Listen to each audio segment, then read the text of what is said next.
They say revenge is a dish best served cold, but sometimes it's best served at 3 a.m. with a fleet of tow trucks. Picture this. You wake up to the acrid smell of fresh asphalt burning your nostrils. Your private gravel driveway, the one you paid $80,000 for specifically to avoid HOA control, has been paved overnight without permission. Your fence posts lie scattered like broken teeth. Your surveyor markers, sledgehammered into oblivion. Then you find the letter.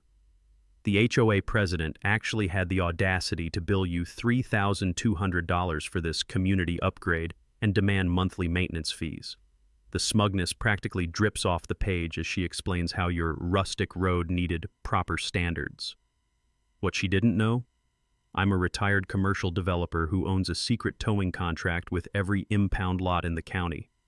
By morning, every single car belonging to her little HOA mafia had vanished into thin air like they never existed. What would you do if someone destroyed your property overnight? Where are you watching from? And what's your worst HOA nightmare? My name's Garrett Rockwell, and 3 years ago I thought I'd found paradise. After selling my concrete construction business in Dallas, my wife Elena and I bought our dream property, 3 acres of rolling Texas hill country on the edge of Willowbrook Commons subdivision.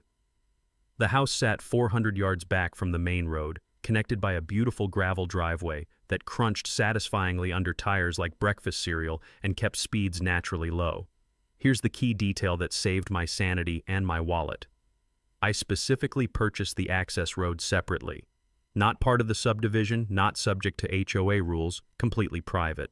The previous owner, George Blackwood, was a smart old rancher who carved out that road access in 1987 specifically to avoid neighborhood politics.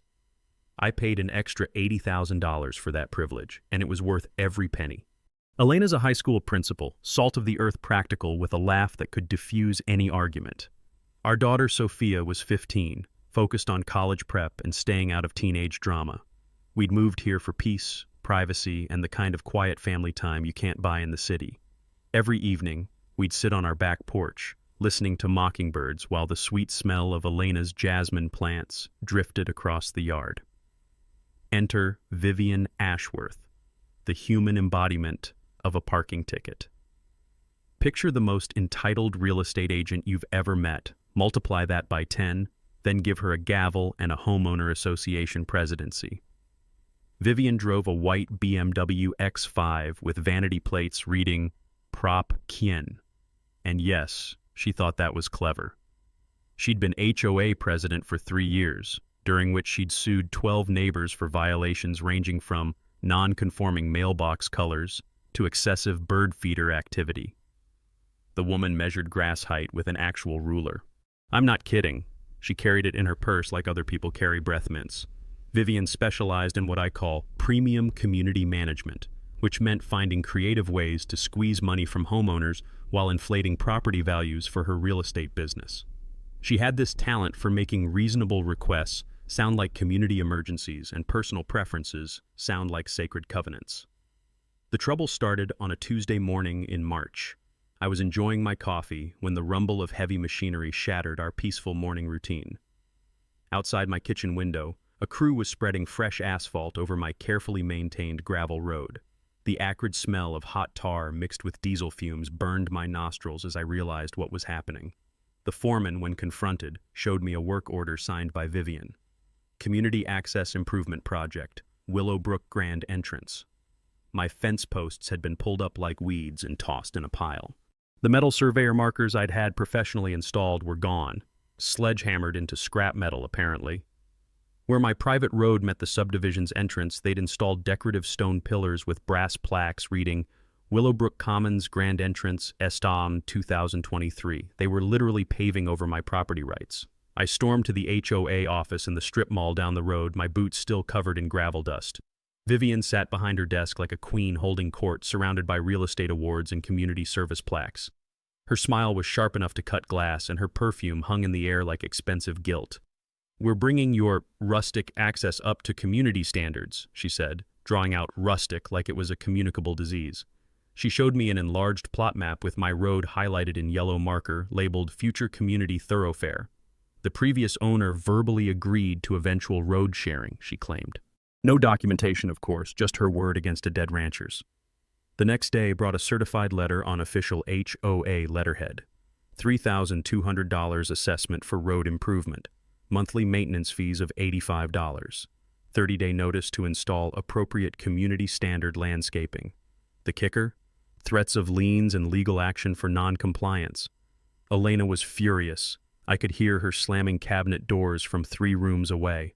Sophia's friends immediately started using our new driveway as a parking lot and skateboard path, their wheels grinding against the fresh asphalt outside our bedroom window every morning at 7 a.m. But here's what Vivian didn't know. George Blackwood had included deed language that would make her legal team very, very sorry they'd ever heard my name. Vivian didn't waste time savoring her victory. Within a week, she'd installed decorative stone entrance markers at the road junction where my private property met the subdivision. Brass plaques gleamed in the morning sun. Willowbrook Commons Grand Entrance, established, 2023. The audacity was breathtaking. She'd literally branded my driveway as community property.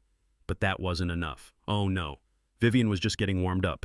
Next came the security company. I'm talking about a uniformed guard in a golf cart, patrolling what Vivian now called the community thoroughfare. Tuesday morning, I'm heading to town for supplies when this rent-a-cop flags me down at the end of my own driveway. "Excuse me, sir," he says, clipboard ready like he's processing a criminal. "I need to see some ID and verify your authorization to use this community access road." The metallic taste of pure rage filled my mouth. "This is my property," I said, keeping my voice level. "That's my house right there." He shrugs. "Ma'am says all vehicles need verification. Community safety protocols." I wanted to laugh at the absurdity, getting carted to drive to my own house, but this was serious business. Back in my construction days, I'd seen developers try this exact trick. Create a fait accompli, then use security theater to intimidate property owners into submission. The technical term is extortion, but Vivian probably called it community enhancement. I filed a complaint with the county planning office the next morning. Here's something most people don't know about construction. Everything requires permits. Everything. You can't pour a sidewalk, move a drainage ditch, or install road signage without paperwork. Vivian's crew had violated at least 3 municipal codes that I could see. The county records confirmed my suspicions. 0 permits for any roadwork in our area. Within 48 hours, they posted a stop work order on Vivian's pretty new entrance pillars. The sight of that bright orange notice fluttering in the Texas wind was better than Christmas morning. Vivian's response was swift and predictably petty. Emergency HOA board meeting Friday night. I wasn't invited, obviously. But my neighbor Marcus Webb, retired Marine with very good hearing and a talent for evening dog walks, happened to stroll past the clubhouse around meeting time. According to Marcus, Vivian spent an hour ranting about how I was obstructing community progress and undermining property values. The board voted unanimously to fine me $500 per day for failure to maintain common area. The woman was literally fining me for not maintaining my own private road to her standards. The chutzpah was almost admirable. The certified letter arrived Monday morning, officially declaring me persona non grata in my own neighborhood. I'd been banned from a place I legally owned. Even the post office clerk seemed embarrassed handing it over. But Vivian was just getting started with the psychological warfare. She organized what she called a community awareness campaign, basically turning my neighbors into an unpaid PR firm. The message was simple. Garrett Rockwell's gravel road endangered school buses, and his legal obstruction would tank everyone's property values. Elena came home from grocery shopping visibly shaken after 3 neighbors cornered her with concerned warnings about my legal troubles. The smell of her usual lavender shampoo was overwhelmed by the stress sweat from that ambush. "They made it sound like you're some kind of criminal," Elena said, her hands trembling slightly as she unpacked groceries. "Janet Morrison actually asked if we were having financial problems and needed to sell." While Vivian played neighborhood politics, I was playing a longer game. I called my former business partner Dustin Chavez, now a traffic engineering consultant, and ordered a professional land survey with GPS coordinates. Cost: $3,200. Exactly what Vivian was trying to charge me for destroying my property. Poetic justice has a price tag. I also contacted Rex Donovan, a retired sheriff's deputy who does private investigations. Rex has this talent for finding public records that other people prefer to keep buried. Within 3 days, he'd uncovered something fascinating. Vivian had been buying up surrounding properties through shell companies for 18 months. The pieces started clicking together. I remembered reading about something called prescriptive easement during my contractor days, the legal theory that long-term use can create property rights, but it requires 10+ years of continuous documented use.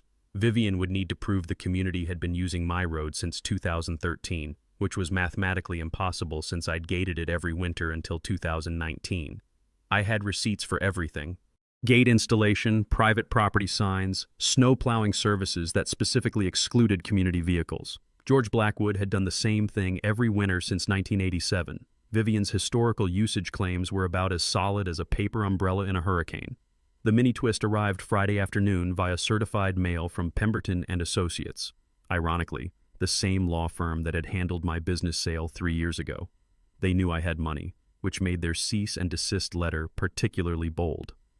They claimed my survey stakes constituted destruction of community property and threatened a $50,000 lawsuit plus attorney fees. The irony was delicious, threatening to sue me for surveying my own land while defending someone who'd actually destroyed my property. That weekend, Elena found me in the garage organizing files and chuckled. "You look like a general planning a campaign." "Funny you should say that," I replied, pulling out George Blackwood's carefully crafted deed restrictions, "because that's exactly what this is." Vivian had clearly decided that subtlety was for amateurs. Her next move was pure psychological warfare disguised as community engagement. She organized daily beautification walks, groups of 8 to 10 HOA supporters who would stroll past our house with the casual intensity of military reconnaissance. They'd walk slowly, taking photos with their phones, stopping to point at our landscaping, and whisper among themselves like neighborhood paparazzi.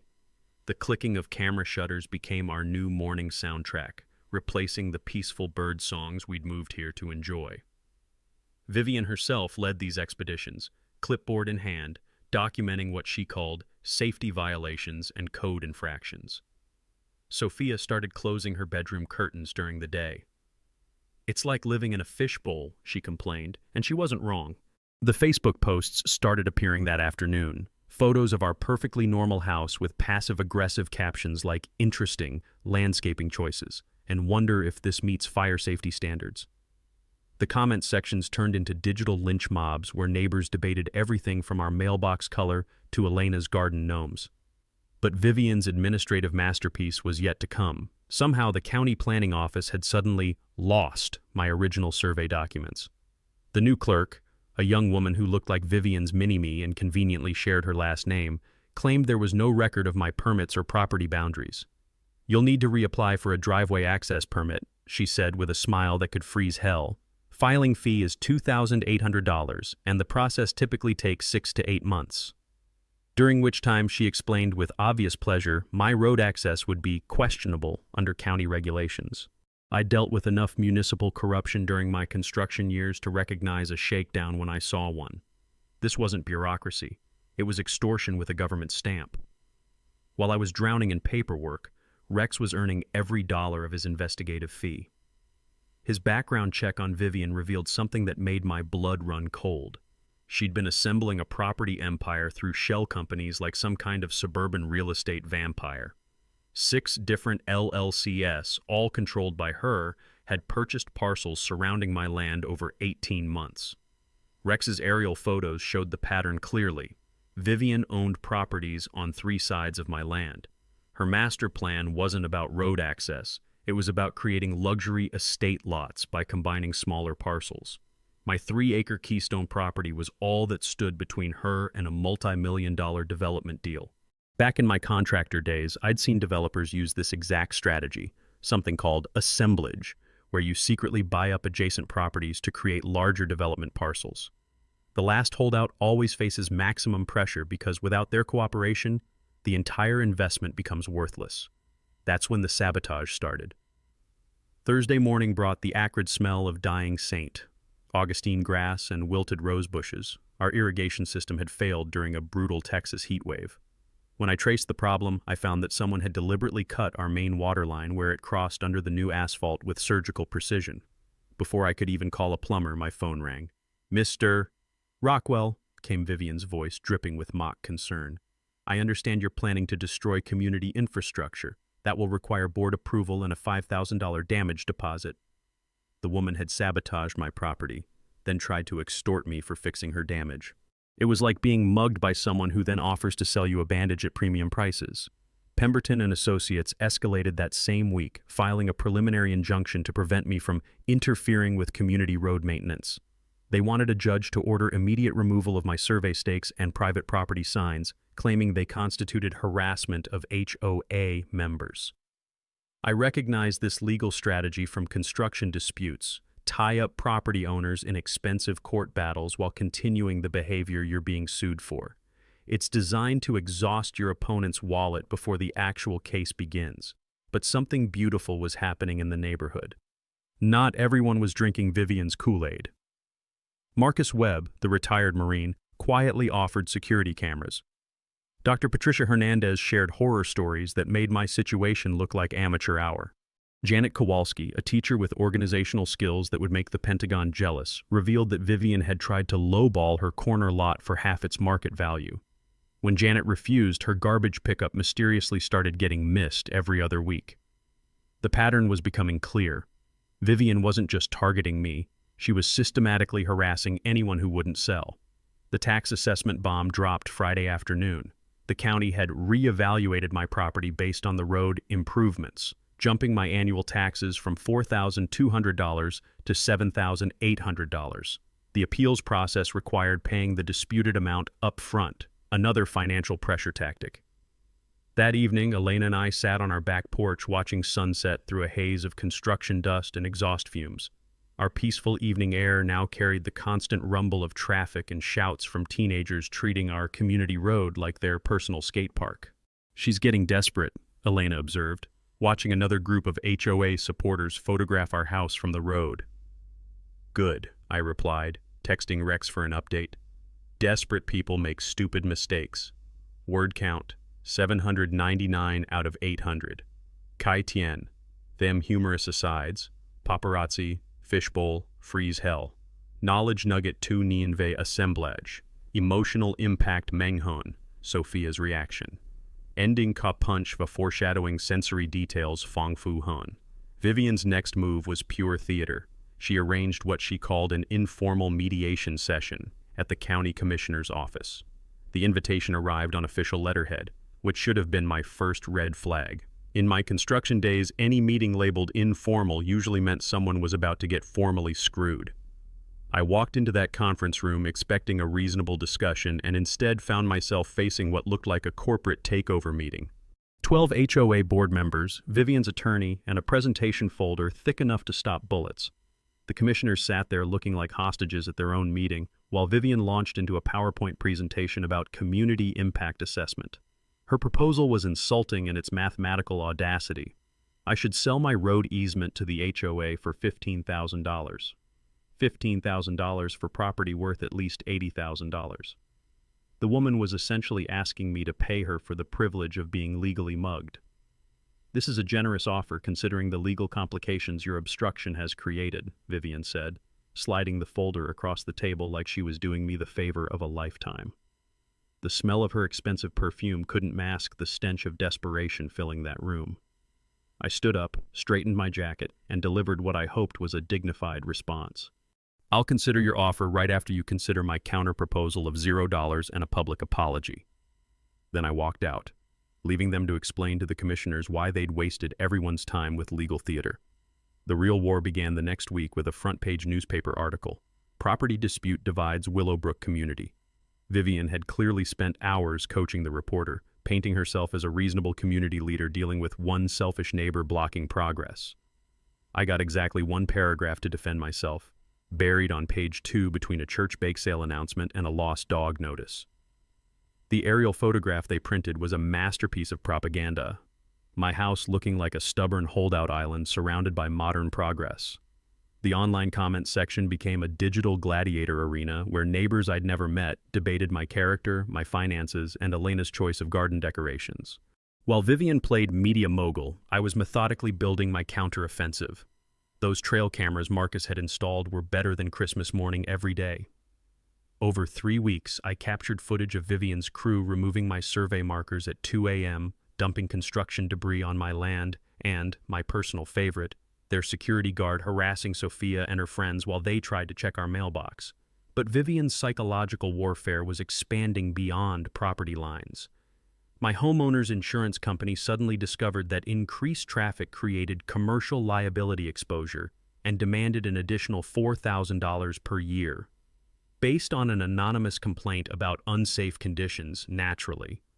During my contractor years, I'd learned that when someone tries to systematically destroy your financial stability from multiple angles simultaneously, they're working from a playbook.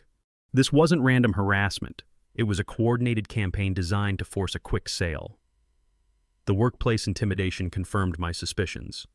Elena came home pale and shaking after an informal chat with a school board member who lived in our subdivision. Someone had filed an anonymous complaint suggesting that her husband's hostile legal behavior might reflect poorly on her professional judgment as an educator.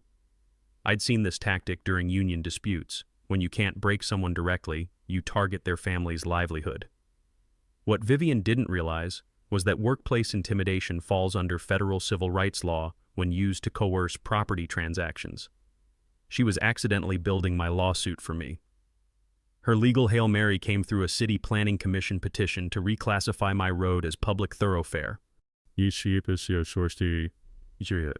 successful, the city could force me to surrender the road through eminent domain for token compensation, maybe $1, like those historical precedents where governments seized private land for public projects. The public hearing was scheduled for next month, giving Vivian time to pack the room with angry neighbors demanding I sacrifice my property rights for their convenience. But my secret weapon was growing stronger. Dr. Hernandez had been quietly researching property law and sharing precedents that made Vivian's case look like Swiss cheese. Marcus provided military-grade security documentation of every harassment incident.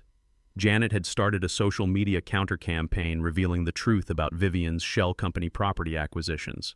Rex's financial deep dive revealed the smoking gun. Vivian was hemorrhaging money faster than a broken fire hydrant. Her shell companies owed $340,000 to multiple lenders. Her credit cards were maxed at $67,000, and her real estate license was under state investigation for undisclosed conflicts of interest. The woman was 90 days from bankruptcy, unless she could flip enough properties to cover her gambling losses. My refusal to sell wasn't just blocking her development dreams, it was threatening her financial survival. Friday brought the utility warfare. Anonymous complaints about my power lines crossing Community Road triggered an $8,500 relocation study demand. My internet mysteriously failed the same week, requiring expensive repairs across the new asphalt. That evening, Elena found a note tucked under her car windshield at school. "Stop your husband before this gets worse." She handed me the note with steady hands, but I could see the fear in her eyes. "She's getting desperate." "Good," I replied, photographing the evidence. "Desperate people make career-ending mistakes. Sometimes the most important discoveries happen in the least likely places." Rex found our smoking gun in the courthouse basement, buried in a filing cabinet that probably hadn't been opened since Reagan was president. The musty smell of decades-old paper and dust made him sneeze for an hour. But what he discovered made every allergic reaction worth it. George Blackwood, that brilliant old rancher, had been playing four-dimensional chess back in 1987. The original deed restrictions contained language that would make any property lawyer weep with pure joy. Access road shall remain private property in perpetuity, not subject to any homeowner association covenants, assessments, or interference whatsoever, in perpetuity, forever, until the stars burn out and Texas freezes over.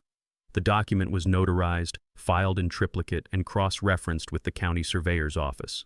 George had specifically included language preventing any future HOA claims, using what he colorfully described as protection against neighborhood busybody interference with a man's God-given right to drive on his own damn land. I was ready to build a shrine to that cantankerous old cowboy. But Rex's corporate investigation revealed something even more devastating. Those shell companies weren't just buying properties. They were borrowing massive money using projected HOA income as collateral. Community Development Partners had borrowed $2.4 million from 3 banks, promising repayment through increased HOA fees from expanded membership. The entire scheme required rezoning our area as luxury estate community to justify the loan payments. Without my property completing the development puzzle, Vivian's financial empire would collapse faster than a house of cards in a Texas tornado. I sat in my kitchen reading Rex's timeline, the bitter taste of realization filling my mouth. Vivian had borrowed against future HOA assessments, expecting to force me into membership within 6 months. The quarterly loan payments were due in 8 weeks. Without successful rezoning, she'd default on $2.4 million in development loans plus her personal investments. The woman wasn't just harassing me for sport, she was fighting for her financial life. The political corruption ran deeper than small-town incompetence. County Commissioner Bradley Morse wasn't just rubber-stamping Vivian's permits. He was her brother-in-law. His construction company had pocketed $47,000 in no-bid HOA contracts for emergency improvements that coincidentally required permits only he could approve. Rex documented 17 permit approvals that violated standard procedures, all benefiting Vivian's projects or Morse's business. During my contractor days, I'd seen municipal corruption, but this was textbook racketeering, the kind federal prosecutors dream about at night. The insurance fraud pattern was almost artistic in its audacity. Vivian had systematically filed claims against 3 previous holdout neighbors, collecting $89,000 in settlements for property damage from hostile neighbors and psychological trauma from harassment. The insurance companies paid small claims rather than fight, not realizing they were funding a professional intimidation campaign. She'd been getting paid to terrorize her neighbors like some kind of suburban mob boss. Environmental violations added federal criminal exposure. EPA records showed the road construction had diverted protected wetland drainage without required assessments. Federal environmental law carries $37,500 daily penalties until remediation, and violations can trigger criminal charges against permit signers. Commissioner Morse's signature decorated every fraudulent environmental waiver. Back in my construction days, I'd heard prosecutors use the term RICO enterprise, basically an organized criminal operation using intimidation and fraud for financial gain. The Federal Racketeer-Influenced and Corrupt Organizations Act was designed to prosecute exactly Vivian's type of systematic property acquisition scheme, with penalties including triple damages and 20-year prison sentences. Elena found me in the kitchen that evening, surrounded by Rex's evidence files, grinning like a man who'd just discovered oil in his backyard. "You look different," she said, pouring herself coffee and settling beside me. "I feel different," I replied, organizing the documents that would destroy Vivian's empire. For the first time since this started, I'm not playing defense. The power dynamic had completely shifted. Vivian needed my cooperation to avoid financial ruin and federal prosecution. She just didn't know it yet. Knowledge is power, but organized knowledge is a weapon of mass destruction. That weekend, I converted our garage workshop into what Elena lovingly called the war room. Maps covered every wall, legal documents hung on clotheslines like evidence in a crime drama, and timelines stretched across folding tables like battle plans for D-Day. Marcus brought his military planning expertise and enough surveillance equipment to make the Pentagon jealous. Dr. Hernandez contributed legal research skills that would shame most law professors, plus medical documentation of stress-related symptoms from Vivian's harassment campaign. Janet arrived with her teacher's organizational superpowers and enough color-coded folders to stock an office supply store. "This looks like either a really boring movie set or the most interesting garage sale in Texas history," Elena observed, surveying our command center while sipping her morning coffee. My first call went to Catherine Silverman, Dallas's most feared property rights attorney. Catherine had a 94% win rate and a reputation for making opposing counsel weep openly during depositions. Her strategy was beautiful in its simplicity: simultaneous quiet title action and federal environmental complaint, filed the same day as HOA's public hearing. "We'll shift the burden of proof to them while exposing the entire financial fraud," Catherine explained during our strategy session. "By the time they realize what hit them, they'll be defending criminal charges instead of attacking your property rights." The evidence compilation took 3 days. Rex had assembled 847 photographs, 23 hours of video footage, and 156 documents proving systematic harassment and illegal property seizure. The timeline showed escalating criminal behavior that would make federal prosecutors salivate like sharks smelling blood. Here's something most people don't understand about SLAPP suits: strategic lawsuits against public participation. These are legal actions designed to intimidate rather than win, using expensive litigation to silence opposition. Texas has strong anti-SLAPP statutes with mandatory attorney fee awards for victims. Vivian's harassment campaign met every textbook definition, which meant she'd be paying my legal bills when this was over. Catherine's financial warfare strategy was particularly elegant. We filed an insurance claim against the HOA's liability policy for property damage, which triggered an investigation into their coverage. When insurance companies discover fraudulent applications or undisclosed risks, they void policies retroactively, leaving board members personally liable for all judgments. The public relations counteroffensive launched that Tuesday. Janet helped Elena create a Facebook group called Willowbrook Property Rights Alliance, sharing the real story behind Vivian's shell company acquisitions. Dr. Hernandez wrote detailed posts about HOA overreach and resident intimidation that read like academic papers but hit like sledgehammers. Marcus contributed his military perspective on proportional response and rules of engagement, explaining how Vivian's tactics violated basic principles of civilized conflict resolution. Within 48 hours, group membership grew to 127 residents who shared their own horror stories about HOA harassment and financial irregularities. My secret weapon was Jake Morrison, owner of Morrison Recovery Services. Jake specialized in HOA towing contracts and knew every player in the business. When I explained our situation, his weathered face broke into a grin that would terrify a rattlesnake. "That woman owes my company $12,000 for unpaid towing services," Jake revealed, pulling out a thick file of invoices. "Been trying to collect for 8 months. You know what that means?" I did indeed. Mechanics' liens take priority over most other debts and can force asset sales to satisfy contractor claims. Jake's unpaid bills created a legal claim against HOA's common areas that could unravel Vivian's entire financial structure. The community intelligence network expanded like a spiderweb of suburban spies. 5 neighbors volunteered as early warning systems, each monitoring different aspects: HOA meetings, permit applications, construction activity, and social media campaigns. Marcus set up encrypted messaging using military-grade communication protocols that would make the NSA proud. Dr. Hernandez recruited allies on the City Planning Commission and school board, people who'd grown tired of Vivian's heavy-handed tactics and questionable ethics. The environmental documentation came from a professional wetland specialist who confirmed EPA violations serious enough to trigger federal criminal investigation. Local investigative reporter Sarah Sawyer showed serious interest in the corruption angle.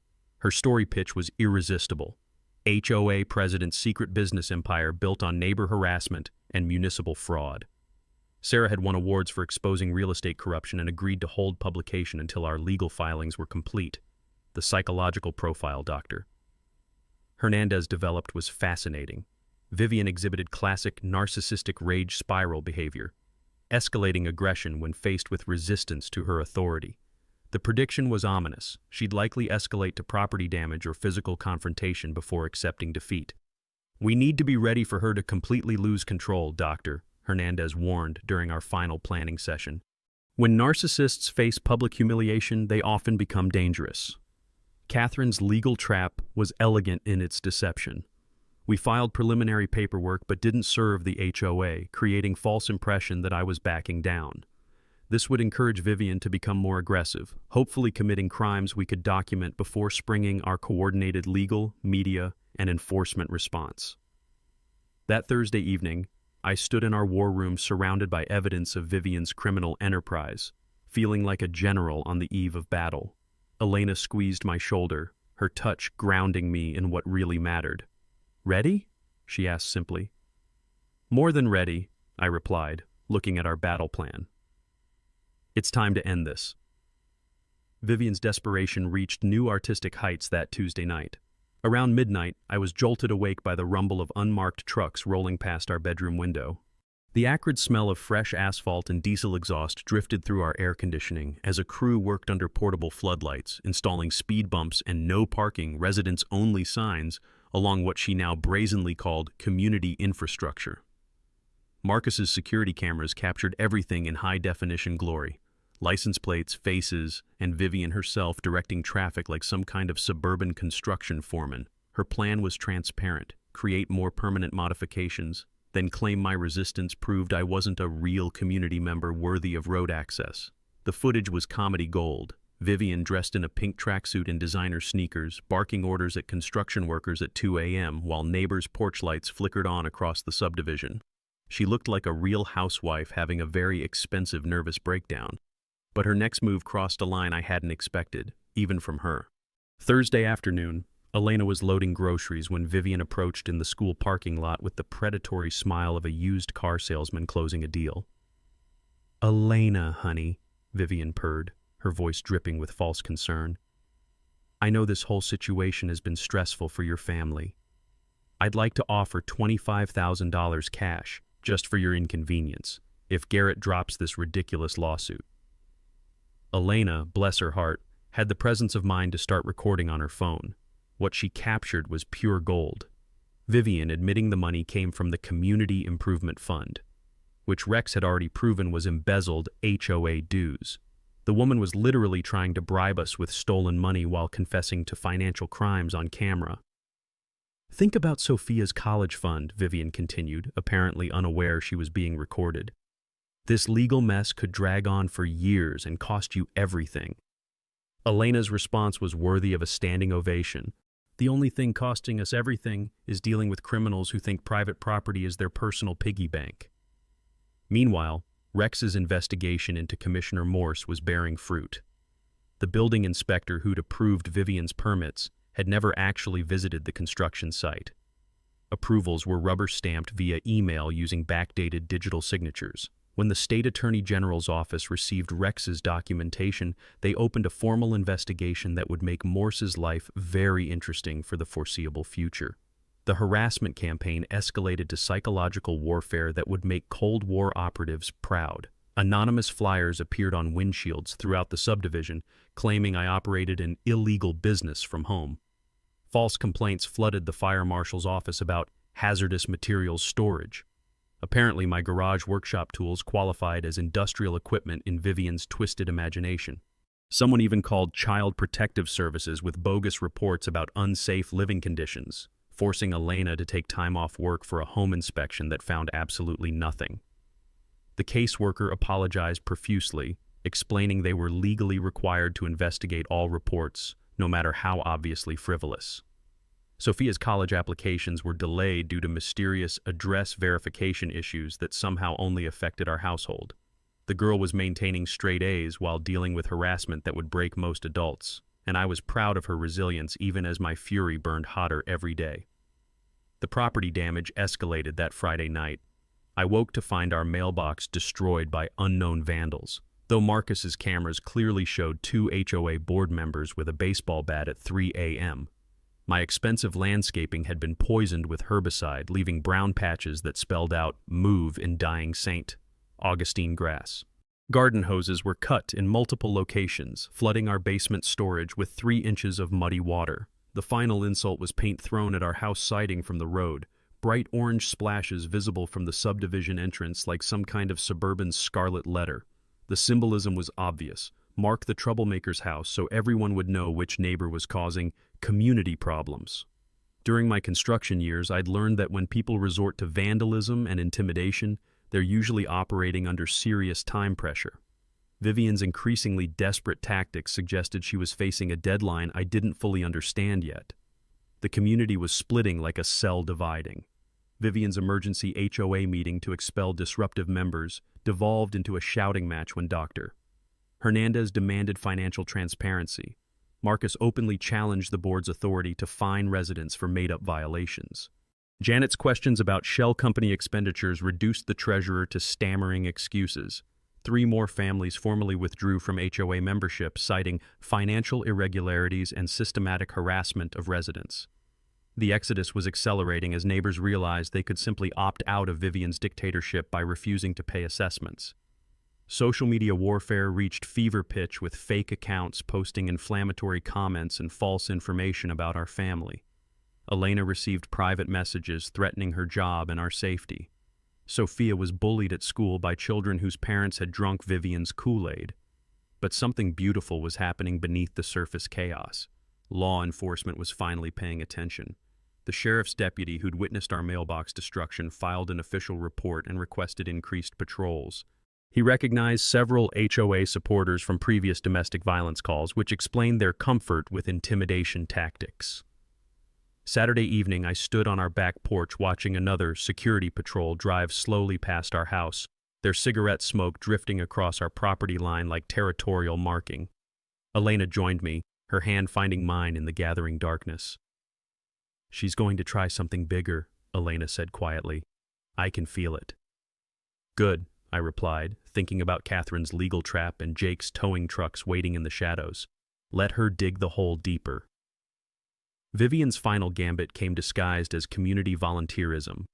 She organized what she called Community Action Day, a grassroots beautification project that would bring neighbors together to restore proper property standards.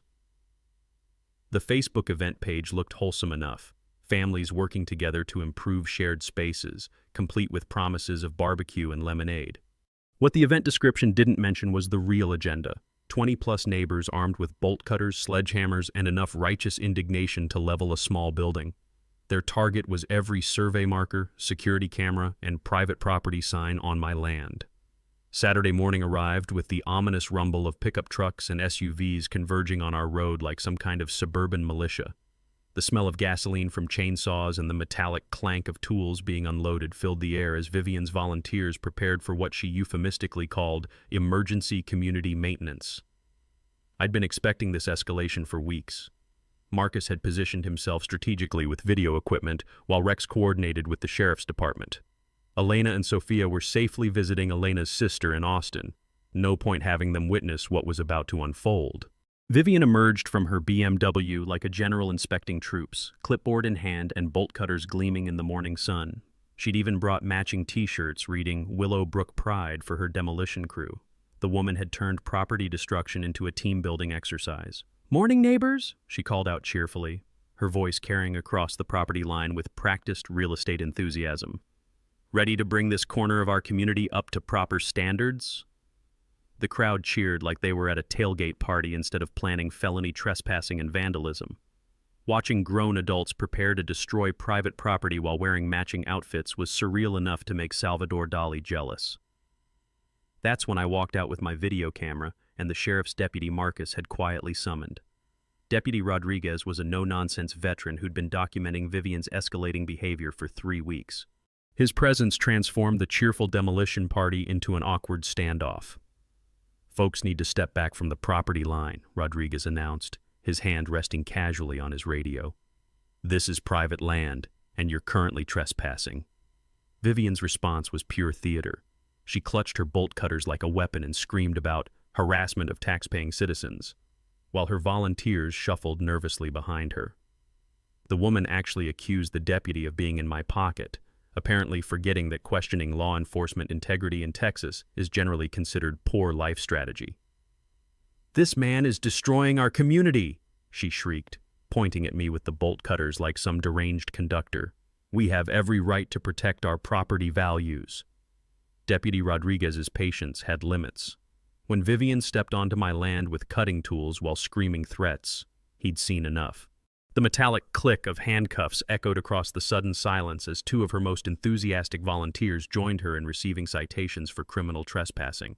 But here's where Vivian's media strategy backfired spectacularly. She'd called a local TV news crew expecting a sympathetic story about community improvement being blocked by a selfish neighbor. Instead, they filmed her getting arrested while holding bolt cutters and ranting about property rights. Reporter Sarah Sawyer, who'd been quietly investigating our story for weeks, interviewed both sides but focused her questions on environmental violations and municipal corruption. Vivian's on-camera meltdown included admissions about forcing property sales and bringing non-conforming neighbors into compliance that would make federal prosecutors very happy. The footage of her supporters vandalizing private property while wearing matching t-shirts was comedy gold. Nothing says grassroots community movement like coordinated uniforms and professional demolition tools. Vivian spent 72 hours in county jail because her bond was set at $50,000 and her accounts were frozen pending fraud investigation. Her mugshot appeared on the evening news alongside Sarah Sawyer's report about systematic HOA corruption and environmental crime. The woman who'd spent 3 years terrorizing neighbors was finally getting the public attention she'd always craved. The financial empire collapse accelerated like dominoes falling in an earthquake. Banks froze Vivian's shell company accounts pending fraud investigations. 3 families received foreclosure notices on properties managed by her development partnerships. The HOA's insurance company canceled their policy due to criminal activity exclusions, leaving board members personally liable for all judgments. Meanwhile, Janet's investigation had uncovered the smoking gun. Vivian had embezzled $127,000 from community improvement funds to make loan payments on her failing property investments. The annual HOA audit had been conducted by her brother-in-law's accounting firm, which explained how the theft went undetected for 2 years. 15 families demanded an emergency board meeting to elect new leadership. Dr. Hernandez was nominated for president by acclamation, while Marcus and Janet agreed to serve as financial oversight committee. The new board's first act was offering formal apologies to harassment victims and implementing transparency measures for all financial decisions. The federal investigation kicked into high gear when the FBI's Financial Crimes Unit opened a case based on EPA referrals.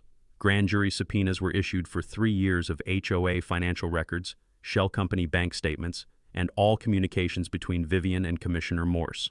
That evening, I stood in our restored, peaceful backyard, watching the sunset paint the sky orange and purple. The constant rumble of traffic had been replaced by evening bird songs and the distant laughter of children playing in properly supervised areas.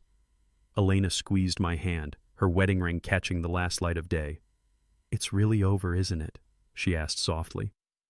"Almost," I replied, thinking about Jake Morrison's towing trucks positioned strategically around the subdivision. One more surprise for anyone still supporting her criminal enterprise.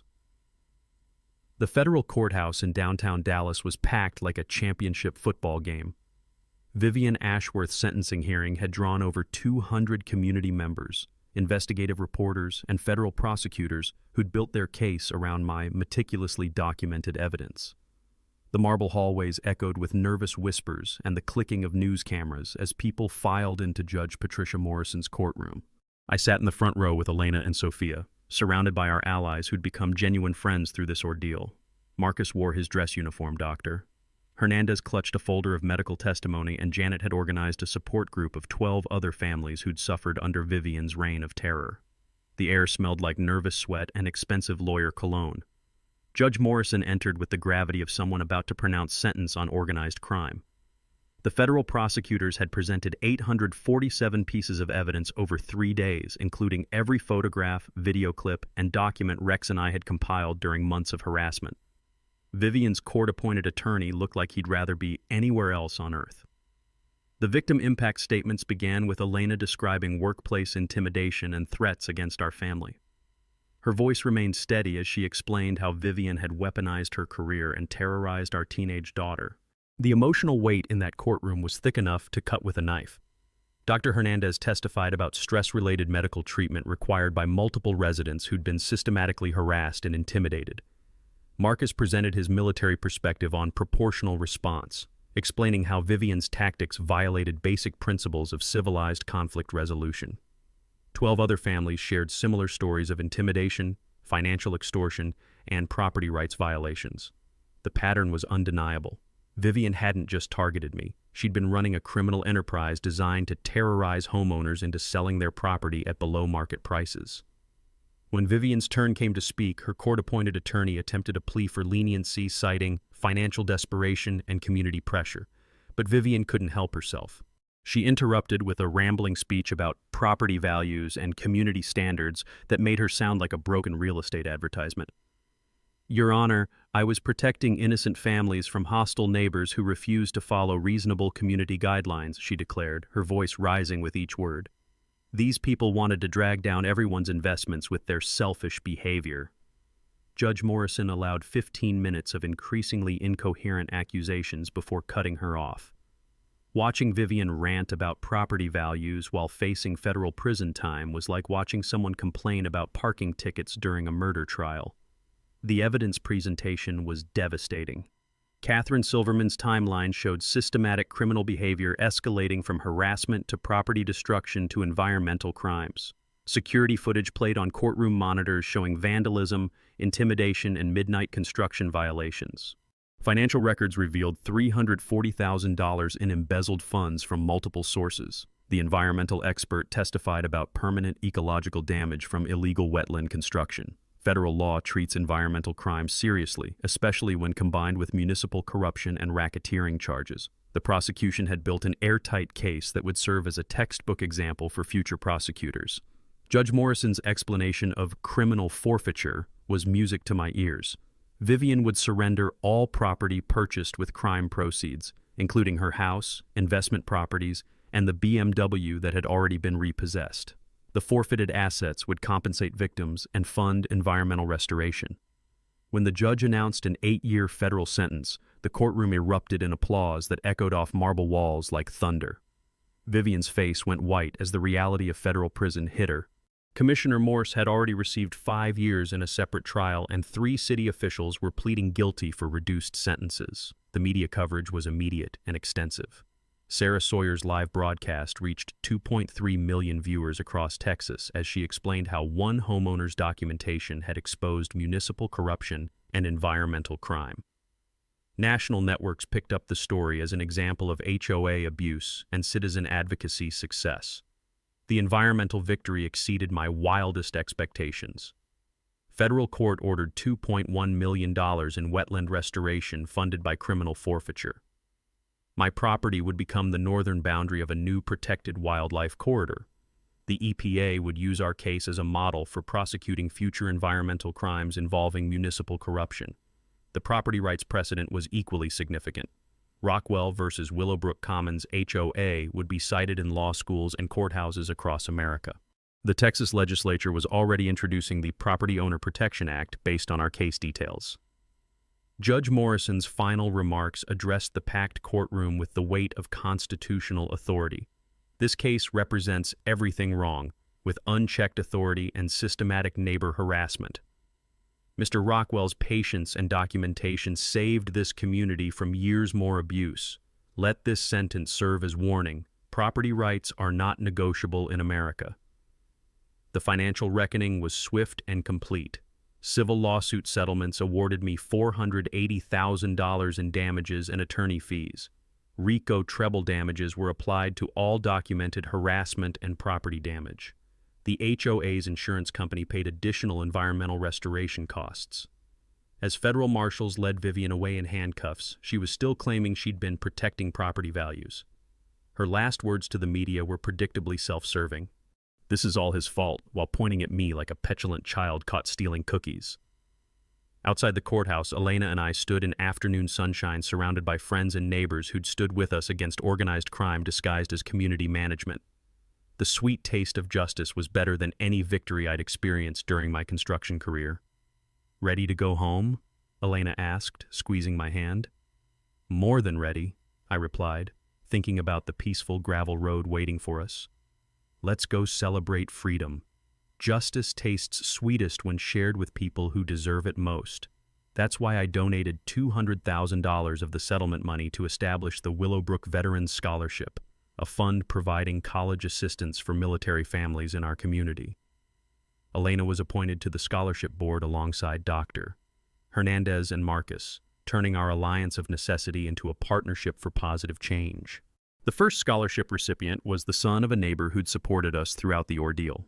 Watching that young man receive his check while his veteran father wiped away tears in our community center reminded me why this fight had been worth every sleepless night and legal fee. The sweet smell of Elena's homemade cookies filled the room as families celebrated together. The environmental restoration exceeded everyone's wildest expectations. Within 6 months, workers had completed the wetland rehabilitation ahead of schedule and under budget. Protected Miller's Creek now supports returning wildlife, including rare painted buntings that hadn't been seen in our area for decades. Their morning songs drift across our property like nature's own victory celebration, replacing the diesel rumble of Vivian's construction crews. My gravel road became part of the restoration plan. designated as a low-impact nature trail connecting the subdivision to the new wildlife preserve. Families now walk their children along the same path Vivian had tried to steal, learning about environmental protection and property rights from educational signs funded by her criminal forfeiture money. The irony is delicious. Sophia received a full scholarship to the University of Texas engineering program after her essay about standing up to bullies and protecting what's right won a statewide writing contest. She wants to specialize in environmental engineering, inspired by watching our wetland restoration process. Elena's promotion to assistant superintendent came with district-wide recognition for her leadership during our crisis. The family vacation to Alaska we'd postponed during the legal battle was finally funded by documentary appearance fees. Watching grizzly bears fish for salmon while Sophia planned her college courses felt like the perfect reward for surviving suburban warfare. Elena's laughter echoing across pristine wilderness was the sweetest sound I'd heard in years. Property values told the real story of our victory. Our house increased 45% in value following the corruption exposure and environmental restoration. Neighboring properties gained value due to proximity to the protected wildlife corridor. The area rebranded itself as Willowbrook Conservation Community, a name that actually meant something beyond real estate marketing. The legal reforms our case inspired became the Texas Property Owner Protection Act, signed into law with bipartisan support. The legislation requires HOAs to carry $2 million liability insurance for officer misconduct, establishes a state ombudsman office for property rights disputes, and criminalizes harassment campaigns targeting individual homeowners.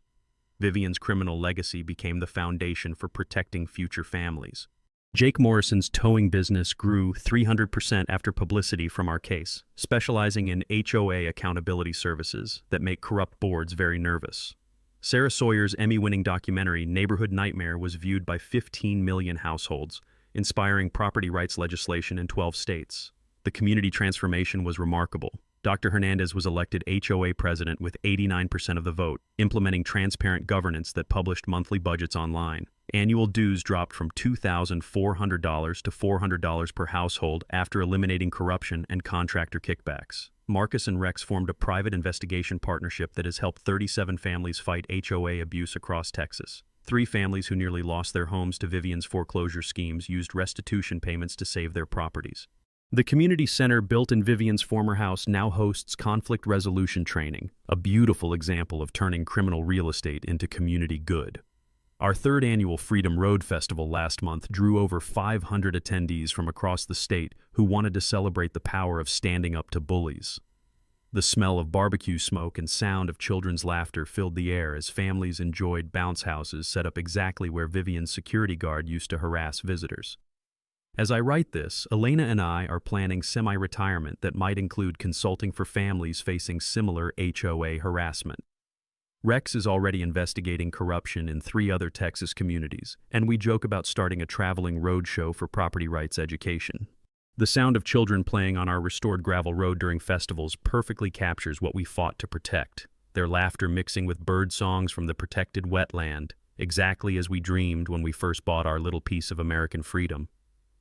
Got your own HOA nightmare story? Share it in the comments below. You never know who might need to hear that they're not alone in this fight.